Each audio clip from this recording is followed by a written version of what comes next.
Hello friends and welcome to another video. Today we're going to be discussing how to craft compelling offers and compelling messaging for your market. So if you are trying to write email copy or build a cold call script or a cold DM message or anything that is prospect facing that will encourage someone to book a call, today's video will help you define your message and your offer and make it way more compelling, more accurate, and more persuasive towards the underlying conditions of psychology of the person that you are trying to connect with or sell to. My name is Charlie Morgan, built and scaled 2 companies using these sorts of frameworks: NorthFlow Consulting, agency of 7 figures, Imperium Acquisition, consulting company near enough at 8 figures. Let's get into the video. Okay, so what we're looking at here is a resource which will be available in the description. This is actually a small, tiny snippet of one video from Easy Grow, which is basically our program. But I wanted to walk people through this because a lot of you guys struggle to create messaging that converts and compel people to make decisions because, for whatever reason, people just aren't very good at that. So I call this the art of resonance, okay? And what we're basically trying to do with the art of resonance is craft messages and essentially craft what I call stimuli, right? Stimulus, which is like a message or a DM or a cold call script. And craft that and use a specific type of wording or use specific words or symbols, if you'd like, that connect with someone on a deep level. The most obvious example and the easiest way to sort of explain this is to look at how politicians use language. I'm going to give you a case study, right? And then we'll get into actually how this works. During Brexit, right, in the UK, when the UK decided or voted to leave the EU, the Leave Party, the people who were campaigning for Leave, they came up with a message which was take back control. So the Leave Party's entire message was take back control. This was it was a fantastic message. Now, I have no political opinion. I'm not advocating for leaving or staying in the EU. And if anyone in the comments tries to start an argument, please just fuck off. My point here is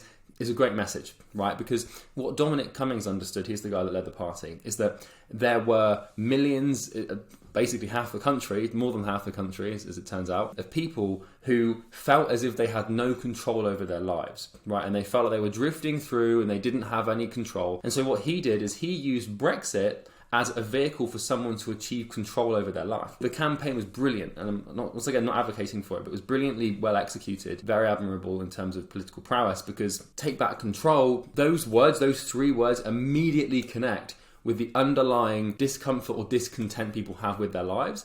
And so when someone says you can take back control, then naturally you're going to attach the message to the thing that the person is promoting or pushing. Another example, you look at Donald Trump, once again, no political opinions here. For example, he's like, make America great again. You've got all of these people who are older in the generations who were around when America was the greatest nation on earth, as they believed it. And a lot of these older people think that America has just gradually slipped and just got worse and worse and it's no longer the greatest nation. And as that has happened, so has the pride, right? So has their pride, and that's damaging for people. And so when a politician comes along and says, I will make America great again, it resonates with all these people, right? Just in 3 words. So creating messaging is it's less about what you want to say and more about what they want to hear. Okay, that's the main thing you have to understand. And I know it's weird, Charlie, why are you telling me about politicians and political campaigns? The premise is exactly the same. We build a solid understanding of what I call the latent conditions of someone's psychology. We use that understanding to craft messaging that perfectly resonates. It's like lock and key. So the key to creating a grand slam offer is resonance. Okay, so we define resonance, something hits home or strikes a nerve. You are exposed to a selection of words, elicit an action or reaction that is beneficial or conducive to the growth of someone else's business. So think of offer and message creation like drilling for oil. So I'm going to give you a couple metaphors to help drill this home, and I've got an action item for you. This is a really interesting metaphor for this, like drilling for oil. Certain parts of Earth's surface contain oil, and the presence of this oil creates pressure. If struck, the pressure is released and can be extracted for profit. The problem is knowing where to drill. So you know how oil fields work? Like companies like Shell and BP they'll use geologists or whatever, I don't know what you call them, right, to figure out, okay, there's probably oil here, but we're not sure exactly where. And then Shell will be like, all right, well, we'll just drill down and cross our fingers. And then every 100 drills, they'll strike oil. It's the same sort of premise where, like the Earth, the human mind contains pockets of pressure that if drilled, lead to a psychological release that can be extremely profitable. Instead of using a physical drill, we use words or we use images. And using the right words, phrases, or images, we can resonate with the unconscious mind of the market and create massive action. What we're essentially trying to do is create an emotion. Another example of this, more relevant to psychology perhaps than politics or oil fields, is movies. So the human brain, or the human psychology, or the human condition has what we call archetypes, right? Things that we look for. The hero myth is the most common one, which is why we are so compelled to watch action movies, or why most guys, right? Different for women. Women watch different stuff to men, but some women like it. You know, there's these archetypes, these things that just click with us and resonate. You know, when you look at a book or a movie and it just suddenly goes completely wild, or a meme or a gif or anything, what's happening there is that stimulus is resonating with the mass unconscious mind. What that does is it creates an emotion in us, which encourages us to share it with other people so that emotion can be recreated over and over again. This is like if you watch any Disney Pixar film, like if you want to know what people want, just watch a Disney film. Because the executives there, they really do hit the nail on the head. And the premise is the same with your outreach, right? You want your words, you want the way that you present what you do to strike oil. You know, like you need your message to move people, to compel people. And this is possible because of something that I call latent conditions. Now, I call them latent conditions. Maybe there's a different word for them, but I had to sort of create this myself, if that makes sense, because I hadn't, you won't be able to read this anywhere else, basically. I had to sort of critically think it through. So apologies for the lack of professional wording, but latent conditions are basically the underlying psychological, situational, and cognitive forces that a market or niche shares. Once again, like, you won't have heard of this before because I literally had to come up with it. If you understand the latent conditions of the market and the frequency at which they exist, frequency is in like a wavelength, you can create a stimulus with the same frequency that will resonate with them, thus triggering action and conversion. So what do I mean by frequency? Well, you know, I'll give you an example here in a second, actually. For now, we'll just keep going through this. So examples of some latent conditions in early stage marketing agency owners. So my business is obviously working with marketing agency owners, and a lot of our clients, a lot of the time, are people who are still getting started, right? Sub 10K a month. I understand these people, I understand you really, really fucking well. To the point where it would probably frighten you. Where I could literally write a day in your diary better than you could. I could probably tell you about your day better than you could, because I've been you. So I know that early stage marketing agency owners have bought a 997 course from someone they look up to, only to be disappointed but still looking up to the person who sold them the course. They have massive imposter syndrome kicking in when signing their first few clients. They spend as little time on outreach as possible, finding worthless distractions like building a website while knowing they are deluding themselves. They are primarily driven by one word: freedom. In financial, location, and time terms. They blame most of their problems in business in their niche. Now, if this starts to sound like you, this is because it is you, man. Like, I know you. The better you know your market. Like, people ask me, Charlie, how the hell do you book 1,000 appointments a month through your business, like for Imperium? This. The better you understand the person that you're promoting to, the better you can craft messages that resonate directly with them. They put $10,000 a month on a pedestal, seeing it as the be-all goal in their life. They use the agency, right? They start an agency to manifest their potential and channel an unusual amount of conscientious energy. And they start an agency usually out of anger or some form of negative emotion. Or they're just afraid of being average. So they don't start the business out of a positive place, they start it out of a negative place. Because they're either desperate or angry or trying to prove a point, or, you know, they're terrified, right? That's usually it.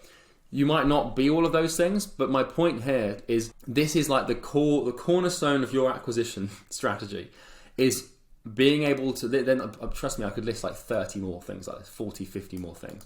But the cornerstone of your acquisition strategy is sussing out the unconscious forces and the latent conditions, the cognitive, situational, and psychological forces of your market, and then using those to craft messages. Because I know these things to be true, I can create content around them, I can create funnels around them, I can create ad copy around them, I can create creative around them, I can create like cold call scripts around them, and it just makes sense because the better people feel understood, the more they trust you, the more they trust you, the more they buy. So we can imagine that latent conditions are frequencies similar to those you'd find on a radio station. So you know when you're like in your parents' car, because obviously if you drive and you're like relatively young and you listen to the radio in the car, you've probably got a problem with your brain. But you know when you're in your parents' car as a kid and like you're dialing the frequency on the dial to try and find like a radio station, right? Like what you're looking to do with your messaging and your offering is understand that latent conditions are like frequencies, right? So if you want to listen to Heart FM, or I don't know what radio stations you have elsewhere in the world, right? Obviously, but if you want to listen to Heart FM in the UK, you go to like 98.7, and then if you want to find Kiss 101, you go to 101, like, and then the Hertz and blah blah blah. So your offer and marketing message are like a radio.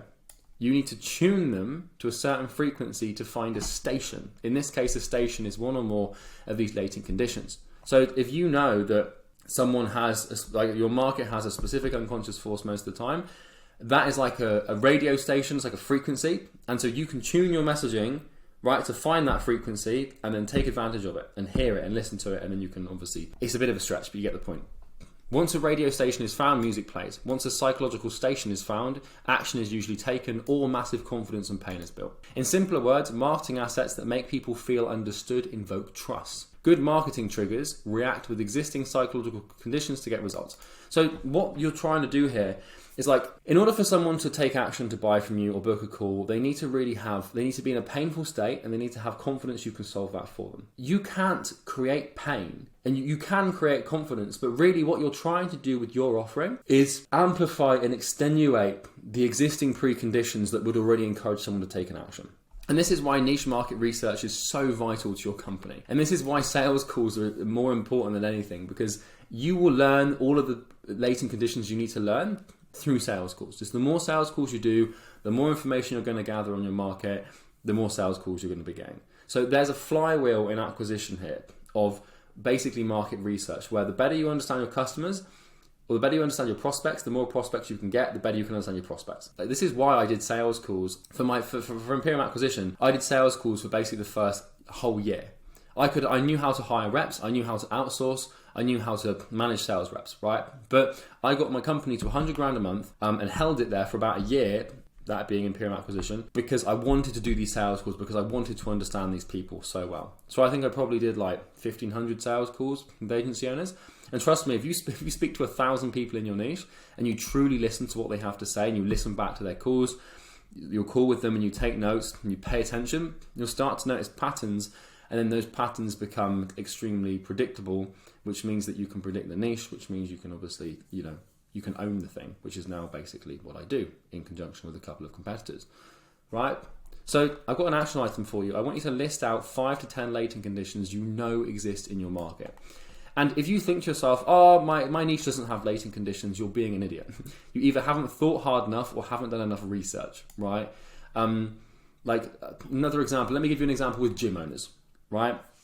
I can give you a latent condition with gym owners. Most gym owners got into starting a gym because they themselves had a great transformation and fitness changed their life, and so they want to help other people go through that, right? Or, I know, for example, that the net operating cost for a gym is X amount of money, right? And so it's just niche knowledge, because then what you can start to do is you can use that knowledge to make stimuli and to make copy and to craft offers and to compel people to buy. On sales calls, you can say, look, John, the reason I want you to buy from me is not necessarily so I can make more money or so you can make more money. It's so that your gym can help other people in your community the same way that your gym helped you probably 10 years ago when you were trying to get into fitness. I'm assuming you have some sort of great story with your fitness, and I want to help you introduce that sort of story to other people as well. Just latent conditions, just using them. It's just like, because he's like, shit, this guy really understands me. This guy really gets me, And the more you get someone like, the better they are. So that's the art of resonance. If you need help getting more clients, there's a link in the description you can click. I don't really care if you click it or not. For full transparency, it's a sales funnel. It's a video of me trying to sell you something in my program. This is just a tiny little piece of, 200, 300 pieces that we have inside of EasyGrow that help people systemize client acquisition. So check it out if you want to. That's all I'm going to say. I don't really want to overpitch you or leave a sour taste in your mouth. That would be bad, wouldn't it? But anyways, I hope you enjoyed the video. Subscribe if you are new, and I will look forward to seeing you, my friend, in the next video. Take care. Bye-bye.